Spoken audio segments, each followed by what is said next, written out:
X সমান এ plus বিটি plus city square, যেখানে এক্স সরণ, টি সময়।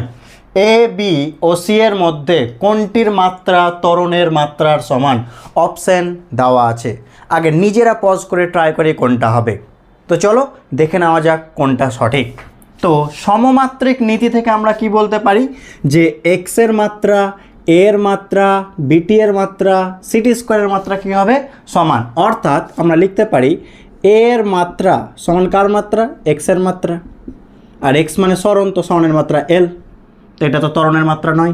নেক্সট বিটি, তো বিটি এর মাত্রা মানেও কার মাত্রা হবে? এক্সের মাত্রা, ঠিক আছে? বা তাহলে বি এর মাত্রা সমান কী হবে বলো? এক্স বাই টি এর মাত্রা। এবার এক্স মানে সরণের মাত্রা এল, টি সময়ের মাত্রা টি, তাহলে এল টি ইনভার্স, এটা তো বেগের মাত্রা, হ্যাঁ কি না? নেক্সট সিটি স্কোয়ার, তো সিটি স্কোয়ারের মাত্রা মানে কার মাত্রা হবে বলো?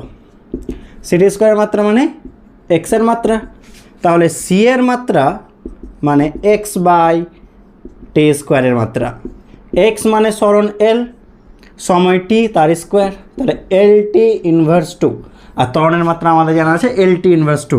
তাহলে অপশান কী হবে? মানে উত্তর হবে সি। সুতরাং সি আছে অপশান বিতে।